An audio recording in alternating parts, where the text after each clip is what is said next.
I feel that you should try both.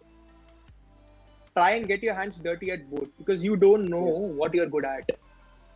I've seen people in the third year entering into competitive programming and they were regretting that why didn't they get it at second year or first year?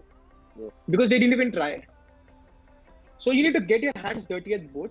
You need to understand, okay, I love this. I have a friend, okay, and he was a very good he is a very good competitive coder, right? So he started late, but when he started, he was excelling at it. So there is no black and white answer to this. You need to try both.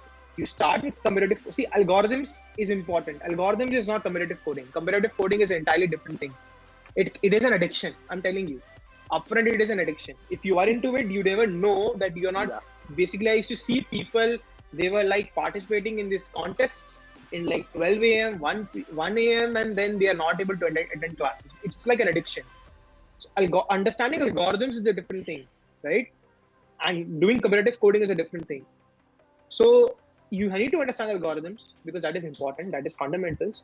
Competitive coding will basically a next level. It will basically excel you, and then participating in the CodeChef hackathons, or basically we have this regional contest that we have, right? Yeah, I see. So that will basically add on to it. It will not subtract, but you don't know. I've seen people doing open source contribution, and they're actually making contribution to actual projects that we use on these companies on a daily basis, right? That is very important because coding, right, and making contribution, these are like two different things. You cannot compare these two actually, right?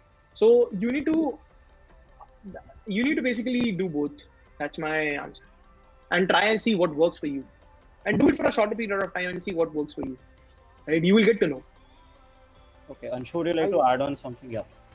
I think it is important to do both, not just your choice. But I think studying data structure is one thing, studying mathematics is one thing, but you're not good at mathematics until you solve problems, right?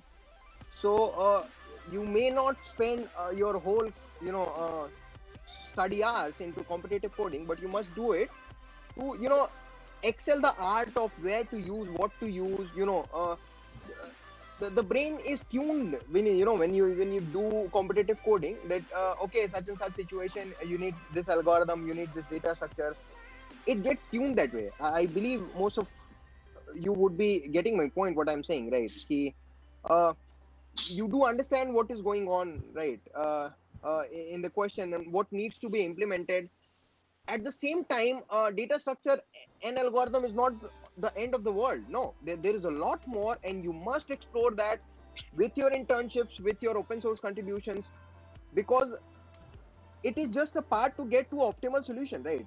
It is the knowledge which is required to get you to the optimal solution, data structure and algorithms, right? But coming to a solution is altogether a different ballgame, right? Say that backend, or say front end, or say data pipeline. All these are three, no data structure. A guy with very good data structure cannot build a data pipeline in a day. It is a practical experience which you must have, which I believe one gets from open source contribution. And open source contributions not just make you have these experiences, but these communities are very rich, very good developers, where you learn a lot from what people suggest you, and what from different guidance which you get, right? Okay, so like we get it. The crux of the matter is that people should explore everything in college, because apparently, like, the first 2 years of college can be dedicated to exploring different things, and open source is one very rich avenue to explore. That is what we as a club, even the GNU Linux users group, promote, that open source is something which people should explore, and it is actually the way forward for creating a more inclusive and a world which actually adapts technology better.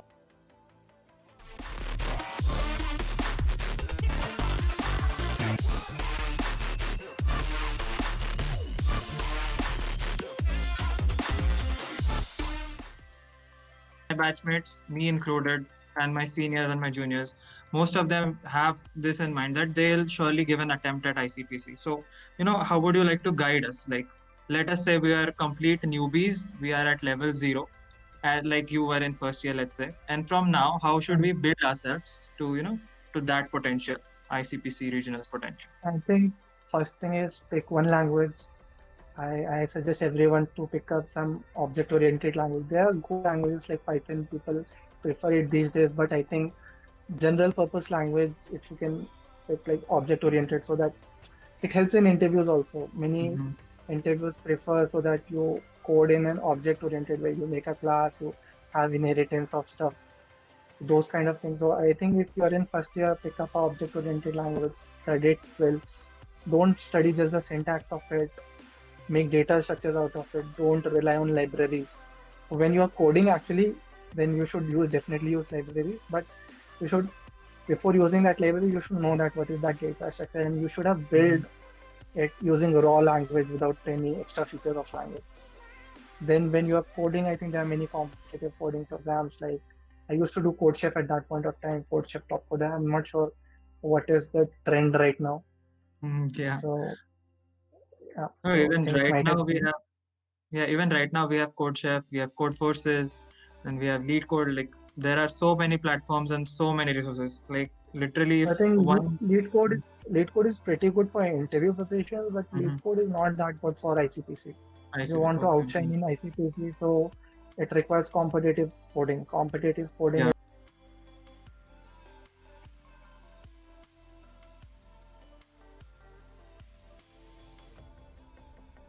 time bound. So your interviews are for 45 to 1 hour. So they are made in a way that if you know stuff, you can solve it in 45 to 1 hour time. But your ICPC competitive programming questions are not that way time bounded. They can take 5 minutes to solve, or they can take 5 hours to solve. I think if you participate in CodeChef long and all, you might have Mhm. spent days on some question discussing about Yes. it. Yeah, so that thing happens. So that is where the main difference is. If your interview questions are focused on how can you finish it in 1 hour. Mm-hmm. Well, yeah, So even I have these moments during competitive coding where, in the blink of an eye, the light bulb blinks, and then you have this idea, oh, yeah, this program has to, like, this code has to be written in this way. Otherwise, there's no way you can solve it. there's no way. You just keep on discussing with people. Yeah. What idea do you think about? Those things are Mhm. there. Okay. So that is Yeah. where the main difference is. I think competitive programming is more harder if you want to do it in a Mhm. good way, if you want to qualify like beyond regionals. So it's hard. You have to be dedicated in learning coding.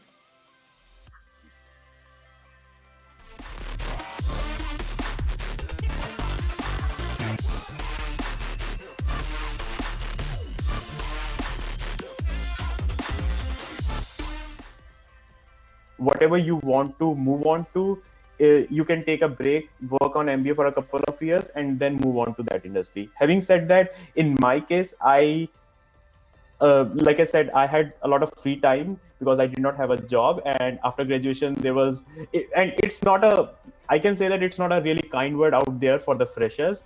So even when you have passed out from NITs or IITs, it's not easy to land a job on your own.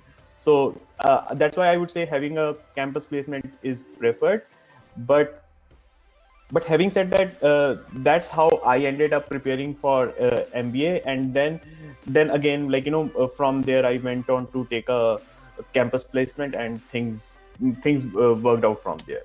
So I would say, depending on wherever you are or how do you want to pursue your career, if you are interested in masters and you can do that, college is the best time to do that, because after you have started working, it's really not easy. You have to put a dedicated time to study, which might be like, which might be tricky after that.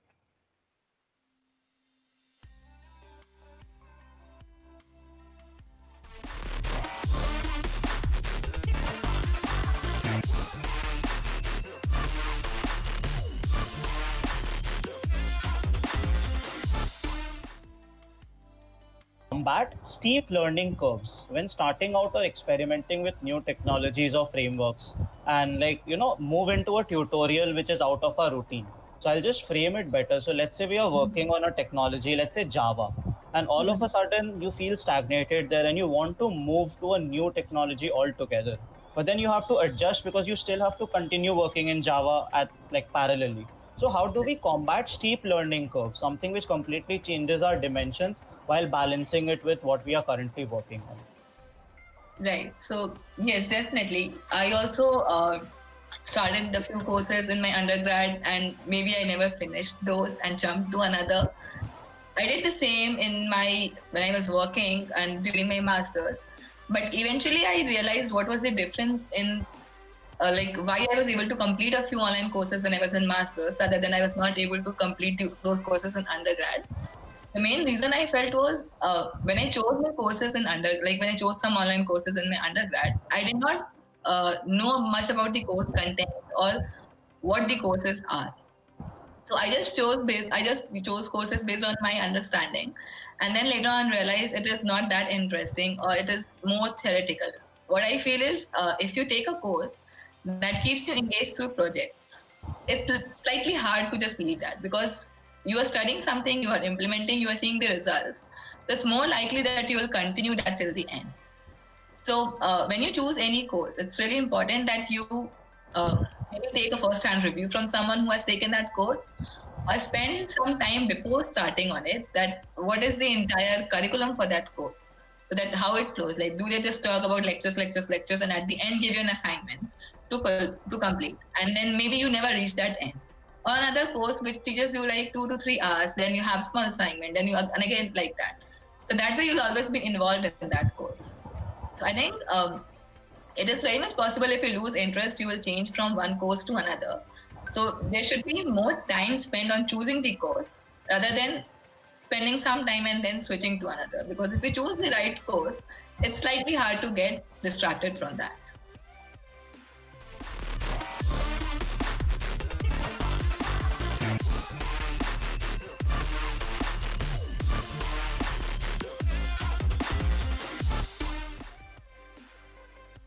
If we are targeting GATE, should we leave everything aside and just focus on GATE, or should we keep a backup like CP or projects or other ways to get employed?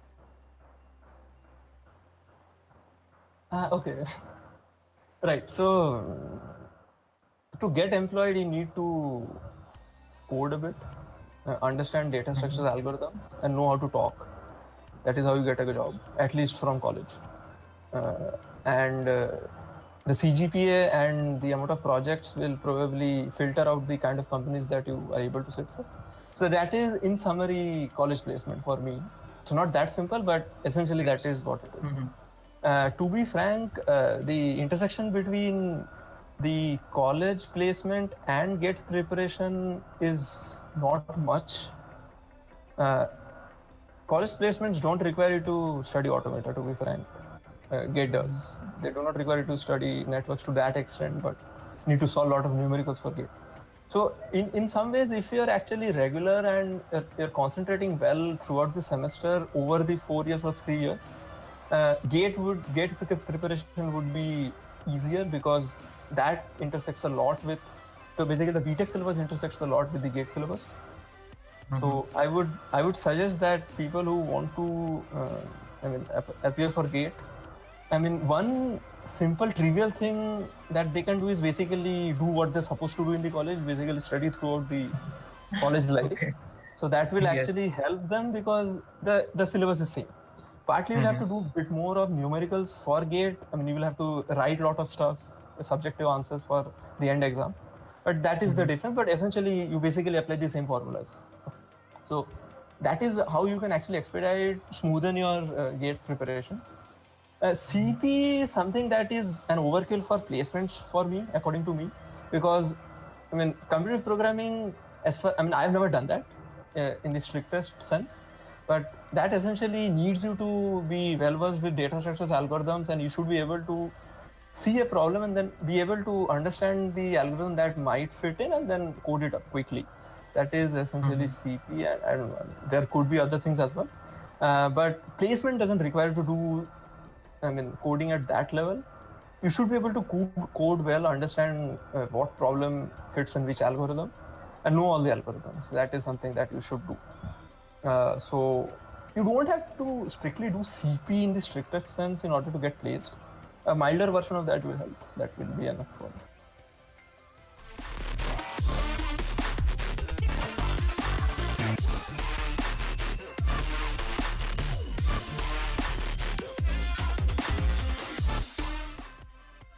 CGPA and SGPA stuff. So, how did you manage? Like, what was your aim when you were in college? Did you manage academics and then you manage software development? So what I'll say is, I was not, let's say this way. So I did not start coding early in college. Mhm. So in my first year, I actually hated we have C programming language, right, as a course. So I hated it really badly because you have to make those trees and star patterns and all that. So I never got fond of it. That what's the use of all this?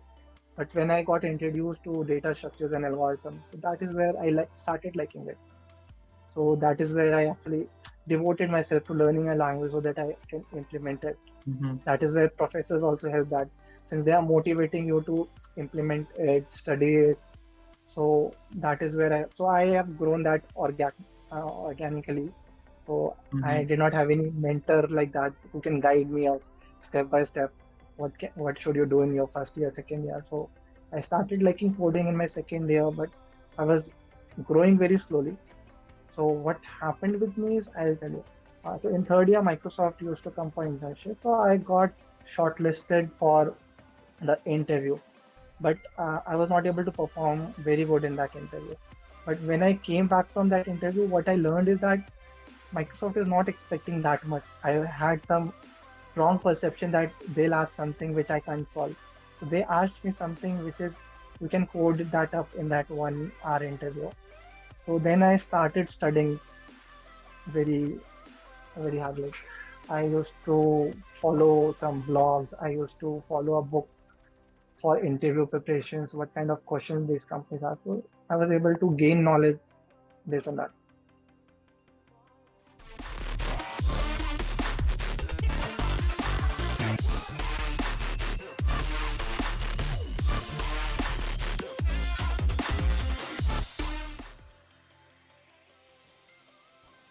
Okay, so requirements, at least for the Eklavya program in IIT Bombay, is probably just a CGPA. At least in my time, they did not conduct any interviews or anything. It's basically they request you to fill a form. I guess they'll ask you for a bunch of research topics that you're interested in or domains, and that you fill, and then you basically submit and wait for the results.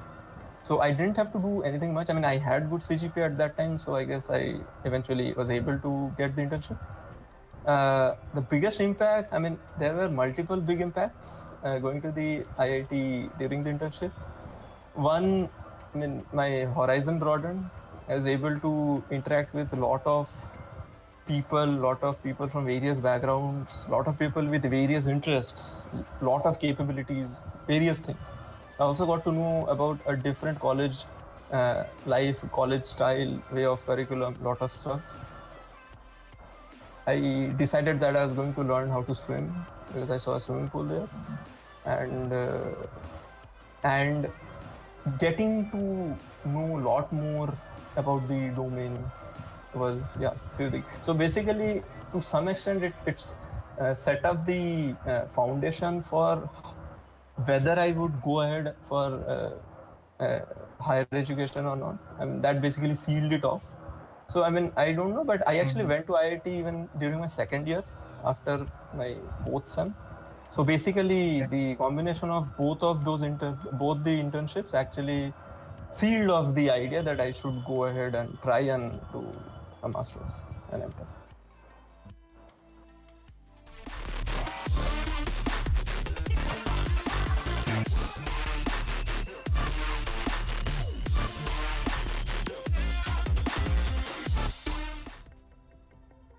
Opted for campus placements after your BTech and you joined Oracle. And given that this is one time when most of the third years and final years are actually seeking interns and placements in different companies, would you like to share your experience of campus placements? What were the skills that you focused on, and what students should actually go for so that they can actually get placed in good companies after their college life? Right. So if we talk about campus placements, it's a little bit straightforward. Companies come to your college, they conduct interviews, and mostly for freshers, it's coding interviews, not much more than that. And but if you even try to, like, a lot of people apply off campus, or maybe after a year or so, if you don't enjoy where you have joined, you might try to find more opportunities and try to join that. So there are different steps in actually getting an offer from any good company. Let's go maybe step by step. First is resume shortlisting. So for resume shortlisting, students, like, maybe since the early time, whenever, like, obviously not first year, beyond that, second year, third year, they should start by doing activities which adds to their resume. Now, suppose you have two candidates, both are working in the same college, both have high grades, but if that is it you have, and the other person who has done a lot of internship or open source contribution on any project under the professor too, then obviously that resume outstands. So this is where the role of working on something beyond the college courses comes into play.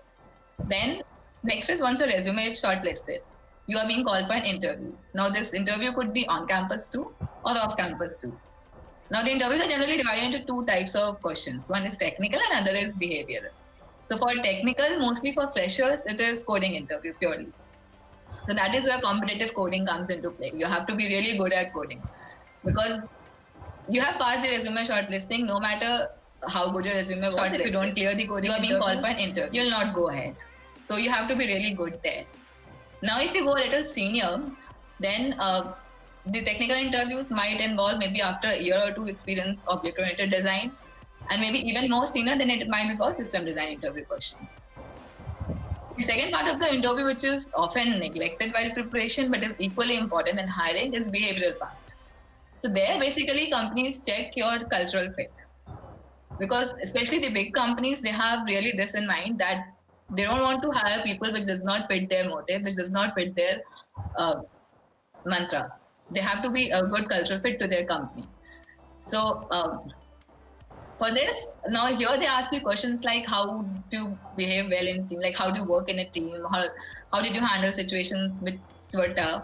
For that, you need to work with have internships or have worked in different clubs, so that you can answer there. Because if it is only studies and coding that you have done, you might not have that experience to answer those questions. Now, mostly these questions, some companies have a dedicated round for this. Some put in these questions in all technical questions, like all technical rounds. So you need to be, once you have cleared the coding rounds, you have to be good at this, which at Google we call Googliness, and different companies have different name for this. Now, once you actually crack all this, you come to your job.